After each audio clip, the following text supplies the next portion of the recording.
Welcome back, my spooky ones. Mysteries. Who doesn't love a good mystery? Trying to figure out the whodunit, the why, the how. Why did it happen? How did it happen? Was there any particular reason?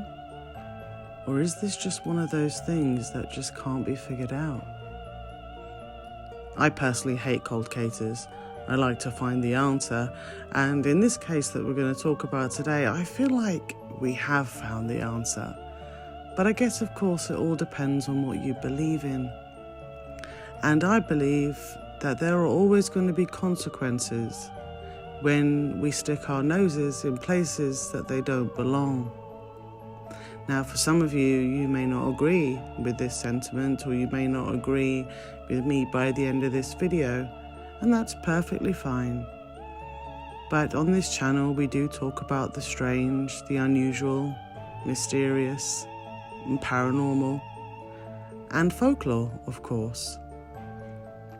And when it comes to sitting there thinking about different folklores, we come across religion and the difference between folklore, witchcraft, and religion, and such things as closed practices that belong to certain crafts or religions. And hoodoo and voodoo are part of closed practices. So whilst I was sitting there pondering away, doing my research of this case that did happen back in 2020, I did a bit more thinking on exactly why this may have happened, because to some it is still a very scary, strange, and confusing mystery. Of course, this would be the case of Cat Restin. Now, as you can see here, they call this Loa spirit a Haitian voodoo god. There is only one god in voodoo, and this is also not Papa Legba. This is a character that was portrayed in American Horror Story that they called Papa Legba. Papa Legba does of course exist and is very important in voodoo and hoodoo. But this is not Papa Legba. This is Baron Samedi. And Baron Samedi literally translates to Lord Saturday. And the character they try and portray in AHS is very different than the one that exists in the Loa spirit. Like I said, in hoodoo and voodoo, there is only one god, and the rest are considered the spirits that work for the god through the people that practice the religion of voodoo. It is not just, it's not considered witchcraft. It is a religion, a respected, closed practice that is only to be practiced by those who are of African heritage. In particular, it is most prominent in West Africa and Haiti. Benin is considered to be the birthplace of voodoo. It is in West Africa, as you can see here, and the surrounding countries are also considered to practice voodoo as well. This does not mean that every single person in West Africa practices voodoo, but it is considered that Benin itself was the birthplace of this religion. They have some beautiful practices, beautiful rituals, and itself, as a lot of West Africa, is known to be a beautiful country. There's a lot of law that follows there. But what is important to remember whilst we talk about this is that voodoo and hoodoo are respected religions, and, as I say, more on closed practices. A closed practice means that if you are not from these places, then you cannot partake in the practice. Other countries, such as Cuba, even Spain, and the Dominican Republic, are said to practice voodoo, including Haiti, Caribbean, and the Americas, in particular New Orleans, Louisiana. And that's where they say that hoodoo was born when unfortunately the African people were stolen from their land and taken over to the Americas, and between different religions mixed together, hoodoo was born from voodoo. But there isn't much of a difference in the practices. Haitian culture and its identity, it's ingrained deeply with voodoo, and it's often practiced alongside Roman Catholicism. Benin, Togo, Ghana, and Nigeria all have strong ties to West African voodoo, which is the root of voodoo. Benin even has Voodoo Day holiday and National Voodoo Museum. Cuba, the Dominican Republic, and parts of the United States, like I said, especially Louisiana, have their own versions of voodoo, reflecting the diaspora of Haitian voodoo and other syncretic practices. Voodoo has blended with other religious traditions in various regions, creating unique forms like Cuban Santeria and Brazilian Candomblé. So the reason I'm telling you about this is because these are the countries and the places that have come together for different reasons to create such a rich practice and religion such as voodoo. However, Cat Restin was not part of that. In fact, Cat Restin referred to herself as a Wicca. And Wicca is very young religion, considering as religions go, and was actually created in 1970. You will see so much irony as we go on here, because Wicca is a relatively flexible religion and tradition. Essentially, it's a pagan religion, and its principles are mostly taken from Celtic paganism that has gone back thousands and thousands of years. But Wicca itself was created by Gerald Gardner in the 1970s. And what's ironic in this case, and you'll come to see, is that the Wiccan rede itself is, "And ye harm none, do what ye will," which basically means as long as you don't harm anyone, do as you wish. It is all about harming nobody at all, including animals. So most Wiccans are actually vegan as well. They also abide by the threefold law. So that's their core principle, which means that anything you do, it comes back to you 3 times. So if you do something like you practice what they call baneful magic, or anything of that sort, it will come back to you times 3.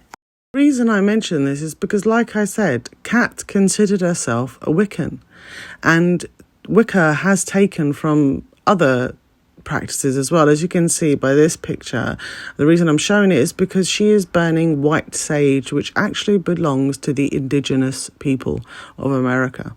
It doesn't belong to anybody else, and it shouldn't be burnt or used in other ceremonies. It is also part of a closed practice. So unfortunately, Kat didn't know much about the practice that she was practicing.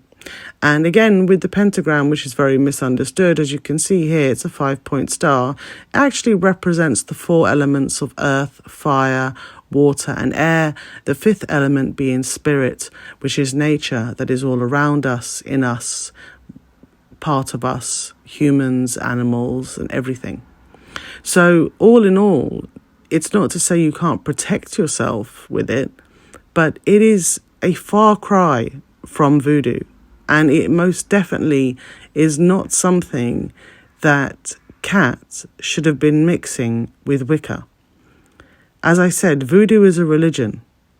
Wicca, as in it is a religion, but all Wiccans are witches, but not all witches are Wiccans.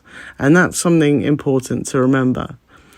But as we go forward, I want you to remember that calling yourself a Wiccan and then going ahead and trying to, quote unquote, summon a voodoo spirit who she referred to as a god, which was incorrect, as in voodoo they believe and follow the one god, is just beyond ironic. It's disrespectful. And that's why the mystery of what happens to Kat became more and more intriguing to many and very angering and infuriating to many as well. Wicca is meant to be essentially about non-dogmatic beliefs. It's meant to be about interconnectedness of all living things. And again, that's not to say there's any harm with being Wiccan, but you can't be Wiccan and voodoo.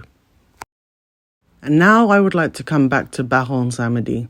This is the person, or should I say Loa spirit, not person, who you see portrayed as Papa Legba.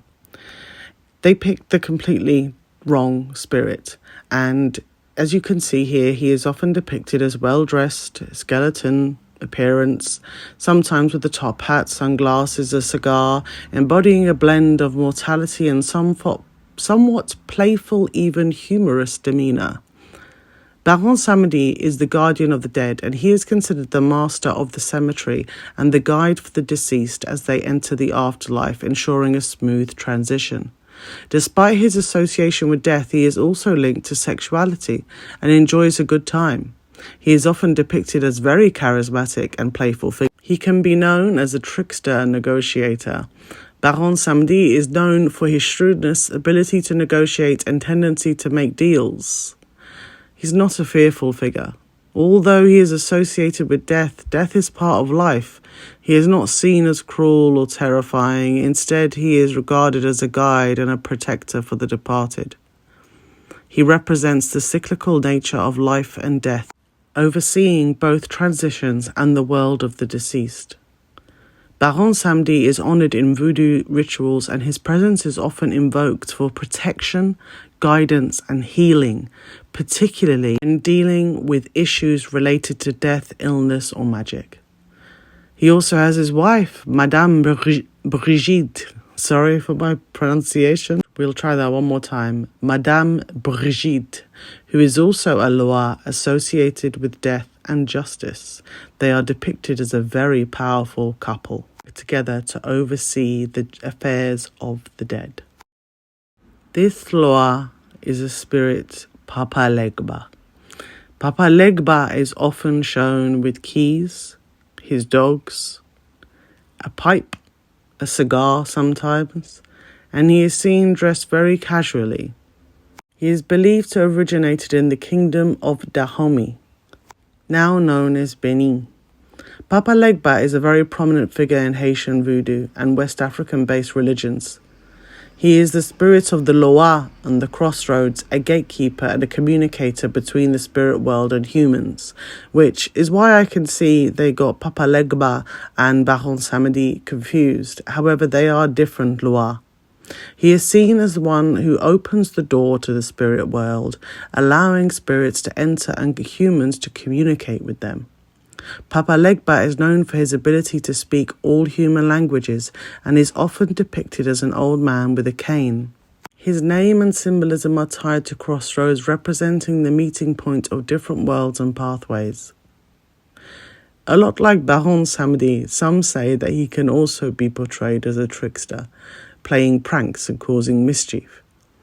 He is often depicted with a cane, a straw hat, accompanied by a dog, which is a sacred animal to him. He is commonly invoked in prayers and chants, such as Papa Legba opened the gate for me.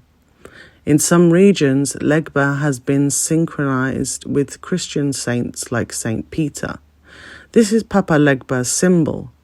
And in essence, Papa Legba is a powerful and complex figure who plays a vital role in bridging the gap between the human and spiritual realms within the context of Haitian voodoo and related traditions. He is extremely respected, and to invoke such a spirit, not a god, they're not deities, they are spirits. But to invoke such a powerful spirit is not considered something you do lightly. So this brings us back to Kat. Kat called herself a Wiccan and was only 19 years old. She was from Virginia Beach and actually had a 5-month-old daughter. Now, Kat, sadly for her, was a perfect example of somebody who doesn't research properly what they are doing and doesn't respect what is a closed practice. Now, of course, what happened to her is still a mystery and unfortunate, but what she goes on to do is also very mysterious and confusing.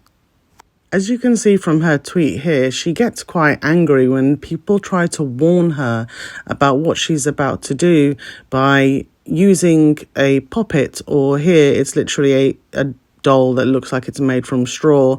That does happen and is used in other practices. But she says, let people live and have their own religion. If someone is into something different, accept that. Stop saying, no, you come from God. I'm Wiccan and I always will be. So shut the fuck up and let me be. And she is burning this effigy that is supposed to be of her ex-girlfriend. Now, what makes this even more ironic and tragic, really, for Kat is that her ex-girlfriend is black and she is using some of her ex-girlfriend's hair that I imagine her ex-girlfriend left behind to try to curse her ex-girlfriend for leaving her. Of course, then we see, I seen Papa Legba today and I'm scared. Again, just a quick reminder that this image here is from American Horror Story that is portraying Baron Samedi. Most definitely not Papa Legba, and also Papa Legba would not have appeared to her. So unfortunately, Kat delved into something that she had no business delving into, which did infuriate a lot of people. But what then shocked a lot of people was not but 2 days after she posted that, Kat passed away. Now, Kat Restin was only 19, the autopsy has never been released, and her cause of death has never been mentioned in her obituary. Some people say she passed from an anxiety attack, however, that's never been confirmed. So therein lies the mystery. How does a young, known to be healthy without any other health conditions, 19-year-old suddenly pass away after stating that she saw Loa, who is known to let people communicate with those on the other side? And of course, as I said, she was trying to actually invoke Baron Samedi. But again, invoking a Loa when you are not of Haitian culture or West African or practicing Santeria is simply asking for trouble. And many believe that this is what caused her death. Some believe that it's still a mystery. What do you believe? Because I believe that we most definitely should research everything before we do it, no matter what it is.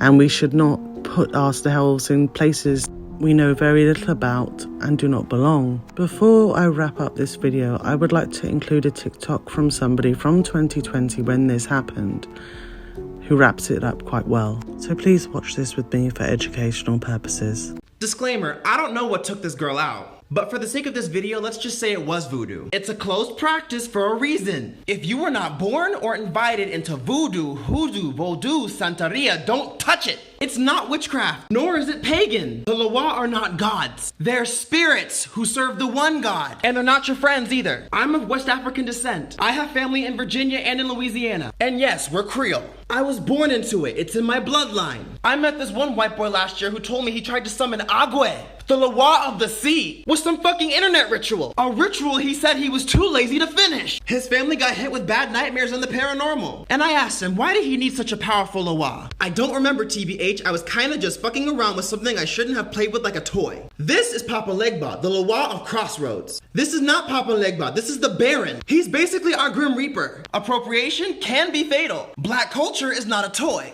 And if you can't respect that, then I'm not obliged to care about what happens to you. Now, what do you think about this event? What do you think about what Kat did and what ultimately happened to her? It is no doubt a mystery, very unusual one, that has stayed on many people's minds even 5 years later, mine included. I 100% believe that closed practices should be respected and other people's religion should be respected. And I most definitely 100% believe that research and education is fundamental, no matter what we are looking into. Please do share your thoughts with me down below in the comment section. I do always read them and I would love to hear what you think about this. And please do click the like button if you enjoyed this video, and please subscribe if you haven't already. And remember to hit that notification bell, otherwise you won't know when I've risen from the dead. Thank you for watching today. I've enjoyed spending time with you. And stay safe, stay spooky, 'cause I love you. See you next time. Bye.